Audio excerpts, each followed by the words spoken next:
Hari ini Intan mau membahas sejarah kelabu yang menyesakan hati dan jiwa. Mirisnya, sejarah ini terjadi di Indonesia. Dan sejarah yang begitu besar ini tidak pernah masuk di kurikulum sejarah di Indonesia. Padahal ini peristiwa yang besar tentang pembumi hangusan etnis Tionghoa di tahun 1740 oleh VOC. Dan biang kerok kejadian ini Gubernur Jenderal Maunir. Oke, teman-teman tak kasih dua pilihan. Yang pertama, teman-teman nonton video ini sampai habis, atau yang kedua, matikan video ini sekarang, nggak usah nonton. Daripada teman-teman nonton setengah terus dimatikan, itu berbahaya banget. Karena yang Intan tekankan di video ini justru di endingnya, pada saat pasukan Jawa dan pasukan Tionghoa itu bersatu untuk memerangi VOC. Nah, jadi namaku Intan, selamat datang di channel aku Dynasty. Seperti biasa, Intan mau ngebacakan Saweria yang masuk. Kali ini dari Miss L. Message-nya, Cik Intan tolong bahas tentang Xie Jinkui. Oke, ditunggu ya sis, terima kasih. Buat teman-teman yang mau mendukung channel ini supaya channel ini bisa lebih maju lagi, bisa lebih baik lagi, teman-teman bisa dukung Intan via Saweria, yang linknya Intan taruh di description box. Dukungan sekecil apapun itu berarti banget buat Intan. Pesan-pesan yang masuk via Saweria nanti bakal Intan bacakan di video selanjutnya. Sebenarnya sejak awal-awal Intan buat channel ini itu sudah ada request yang masuk supaya Intan membahas kasus geger pecinan ini. Cuman Intan agak keberatan guys, karena yang pertama Intan membahas kejadian yang terjadi di China, sejarahnya China, sedangkan ini terjadi di Indonesia. Nah, kenapa kok nggak ngebahas sejarah Indonesia? Apa Intan nggak suka? Enggak guys, Intan suka pelajaran sejarah itu. Meskipun pelajaran sejarah Indonesia Intan ya suka. Bahkan ya di sekolah Intan itu hampir tidak pernah dapat nilai jelek dalam pelajaran sejarah. Nah, kalau Intan nggak bahas sejarah Indonesia bukan karena Intan tidak nasionalis, tapi karena sudah banyak channel yang lain yang ngebahas. Itu yang pertama. Yang kedua, peristiwa geger pecinan ini peristiwanya terlalu keras. Nah, kalau peristiwa yang terlalu keras gini, biasanya YouTube itu ngasih Intan dolar kuning, yang berarti Intan tidak dikasih sama YouTube. Tapi ya wis, karena memang akhir-akhir ini Intan juga heran banget, banyak banget yang minta geger pecinan, kok ke-up lagi ini kasusnya. Ya udahlah, nggak apa-apa, buat nyenengin temen-temen tak buatin wis video ini, meskipun ada resikonya Intan kerja sosial ini nggak dapet dari YouTube.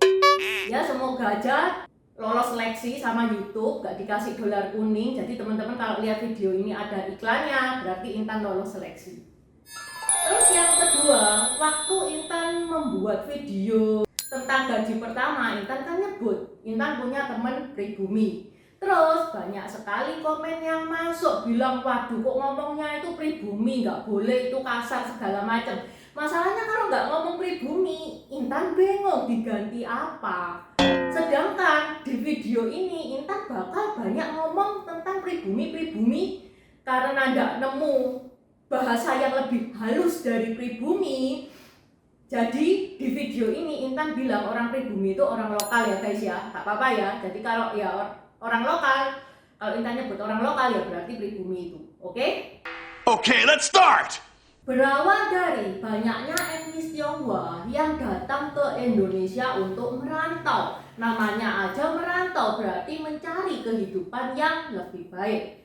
Kebanyakan perantau-perantau dari China ini itu hobinya itu berdagang. Sehingga di Nusantara ini itu mereka berdagang dan banyak yang kaya. Background cerita Intan itu di tahun 1700-an. Intan yakin teman-teman tahu kejadian di Indonesia pada saat ini, yaitu Indonesia masih dijajah oleh Belanda. Berawal dari tahun 1738 saat kas VOC sekarat karena harga rempah yang turun. Gubernur Jenderal Maunir untuk menyelamatkan kas VOC yang sekarat itu memberlakukan peraturan Etnis Tionghoa wajib memiliki surat dengan biaya Rp2. Rp2 itu bukan biaya yang murah guys, ya sedengan lah ya. Lah ada juga loh yang nggak mampu bayar Rp2 itu ada. Lah terus konsekuensinya apa kalau nggak mampu bayar Rp2? Dideportasi ke Sri Lanka. Kebijakan pembayaran Rp2 per kepala itu juga tidak mampu menyelamatkan kas VOC yang jatuh. Hingga VOC pun memeras etnis Tionghoa lagi untuk membayar pajak yang tinggi setinggi langit. Yang kaya bisa bayar, yang miskin gimana? Sekali lagi dideportasi ke Sri Lanka. Menurut Thomas Stanford Raffles di dalam bukunya History of Java, orang-orang etnis Tionghoa yang dideportasi ke Sri Lanka itu tidak nyampe ke Sri Lanka, tapi dibuang di tengah laut. Ada rumor yang beredar seperti itu. Karena tidak tahan atas perlakuan Belanda, etnis Tionghoa akhirnya memutuskan untuk memberontak. Pada tanggal 7 Oktober 1940 di bawah pimpinan Min Wukong terjadi pemberontakan oleh etnis Tionghoa. Jadi pasukannya etnis Tionghoa itu membakar pabrik, menewaskan 50 pasukan Belanda di Jatinegara dan Tanah Abang. Kerusuhan ini ditangani Belanda dengan mengirim 1.800 pasukan dan 11 batalion wajib militer. Lalu kerusuhan berhenti. Sejak kerusuhan ini, maka Belanda mengadakan jam malam dan membatali perayaan Tionghoa karena waktu itu menjelang Imlek ya guys ya. Oh ya, kenapa Intan juga ngebahas video ini sekarang? Kan bentar lagi Imlek. Dan geger pecinan ini kejadiannya juga menjelang Imlek. Jadi makanya Intan memang sengaja bahasnya itu sekarang. Juga dilakukan rahasia ke perumahan etnis Tionghoa itu nggak boleh ada lilin, nggak boleh ada senjata tajam, sampai pisau dapur yang kecil pun itu juga diambil. Kemudian Belanda menyebarkan rumor bahwa etnis Tionghoa ini ada rencana untuk membunuh dan memperkosa orang lokal, sehingga orang lokal ini marah dan dia mulai membakari rumah etnis Tionghoa. Serangan orang lokal ini dibantu oleh Belanda. Jadi terjadilah pembinasaan, dan pembinasaan ini tidak pandang bulu. Perempuan, lansia, bayi, semuanya itu ya dibunuh hanguskan. Meriam ditembakkan di perumahannya orang Tionghoa. Bahkan ada rahasia ke rumah sakit kalau pasiennya itu etnis Tionghoa dia bawa keluar dan dihabisi. Kejadian ini semakin mencekam karena pada tanggal 11 Oktober 1740 Dewan Hindia mengumumkan barang siapa yang bisa membawa kepalanya orang Tionghoa akan dihargai seharga 2 dukat. Jadi banyak orang lokal yang berburu dan menyerahkan kepala untuk ditukarkan dengan 2 dukat. Akibat dari peristiwa ini, 10.000 orang Tionghoa di Batavia saja itu tewas, 500 luka berat, 600 sampai 700 rumah dijarah dan dibakar. Belum lagi ada efek lanjutan pembinasaan terhadap etnis Tionghoa di kota lain seperti Surabaya, Gresik, dan Pasuruan. Belanda menghentikan aksi kekerasan itu sendiri dan dalihnya untuk melindungi etnis Tionghoa ya dia mendirikan pemukiman khusus etnis Tionghoa yaitu Kampung Pecinan yang di luar Batavia, sekarang namanya Glodok. Nah, kenapa sih kok sampai didirikan Kampung Pecinan itu ya supaya Belanda bisa mengawasi aktivitasnya etnis Tionghoa. Bahkan kalau etnis Tionghoa itu keluar dari Kampung Pecinan itu harus ada surat izinnya. Dalam dari geger pecinan yaitu Gubernur Falkenir itu dia dipenjara dan meninggal di penjara. Saat peristiwa geger pecinan itu terjadi, ada segelintir etnis Tionghoa yang berhasil melarikan diri, diperkirakan ada 1000-an. Mereka melarikan diri ke kota-kota yang lebih aman, salah satunya di kota Lasem. Adipati Lasem, Tumenggung Widyaningrat, atau Oi Inkyat. Dia itu orang kaya, dia menampung etnis Tionghoa yang lari itu, dia tampung ya karena dia kaya, dia hidupi sekalian. Begitu Oi Inkyat ini mendengar kisahnya orang-orang itu, Oi Inkyat marah guys, dia naik pitam. Dia bekerja sama dengan Pakubuwono II untuk memerangi VOC. Tapi koalisi dari Pakubuwono II, yaitu Cakraningrat IV yang memimpin Madura, dia nggak setuju. Dia memutuskan hubungan dengan Pakubuwono II. Bahkan Cakraningrat IV itu bergabung sama VOC. Pada tanggal 23 Mei 1741, pasukan Jawa Tionghoa yang dipimpin oleh Oi Inkyat dan Raden Panji Margono itu melakukan pemberontakan terhadap Belanda dengan menyerang Juwana dan Rembang. Hasilnya menang guys. Tapi di sisi lain, Cakraningrat IV, pemimpinnya Madura, bersama dengan VOC, dia masih melakukan pembinasaan terhadap etnis Tionghoa di Surabaya, Gresik, dan Pasuruan. Pada tanggal 31 Juli 1741, pasukan Jawa Tionghoa berhasil mengepung Jepara hingga Kapten Johannes van Velzen tewas. Peperangan masih berlanjut. 3.500 pasukan Tionghoa dan 20.000 pasukan Jawa maju ke Semarang dan berhasil menduduki Kampung Tionghoa dan Kaligawe.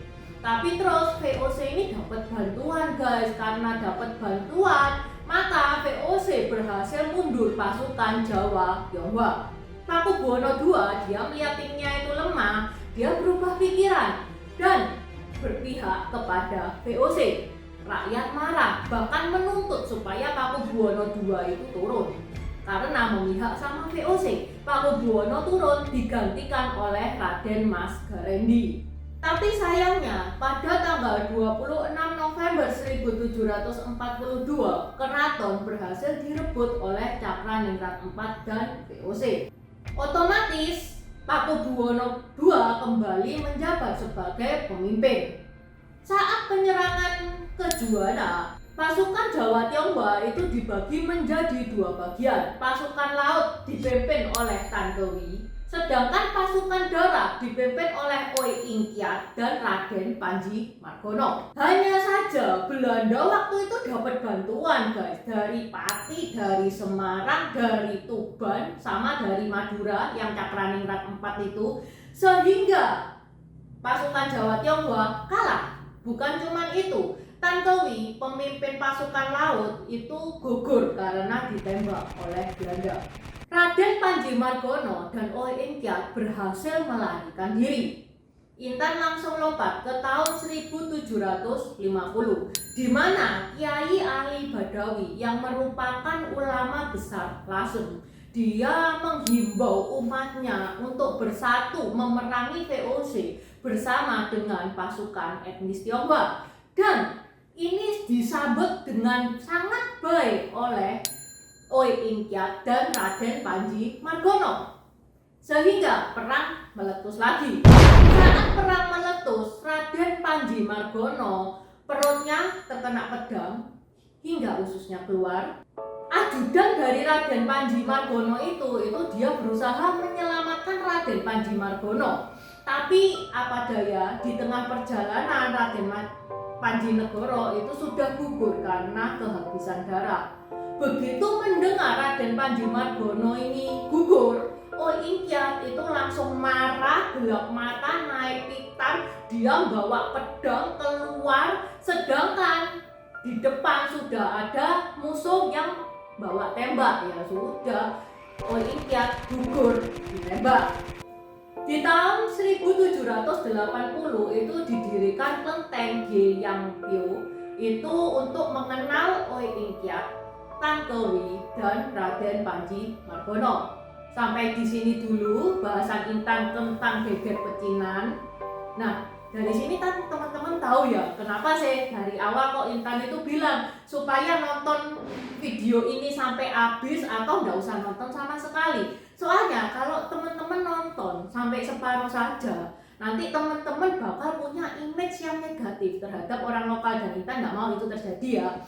subscribernya Intan ini kan pinter-pinter, pasti bisa lah ngambil hal yang positif dari peristiwa ini. Geger pecinan ini sejarah besar dan teman-teman perlu tahu itu. Intan gak ada maksud untuk membuka luka lama. Apa sih yang positif? Yang pertama, ternyata ada loh pahlawan etnis Tionghoa yang berjuang sampai titik darah terakhir untuk memerangi VOC. Kita di sekolah gak pernah diajarin kan?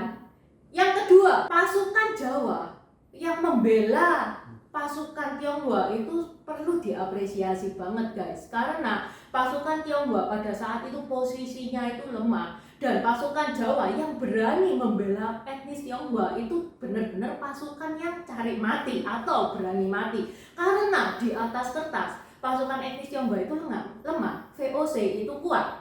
Jadi ya namanya orang siapa toh yang kepingin mati? Orang-orang itu normalnya itu cari aman, tapi pasukan Jawa ini lebih memilih untuk bergabung bersama etnis Tionghoa untuk memerangi VOC. Sampai di sini dulu, terima kasih sudah menonton dan semoga bermanfaat. Terima kasih udah nonton channel ini sampai habis. Dukung aku terus berkarya dengan klik subscribe dan bunyikan lonceng di bawah ya guys.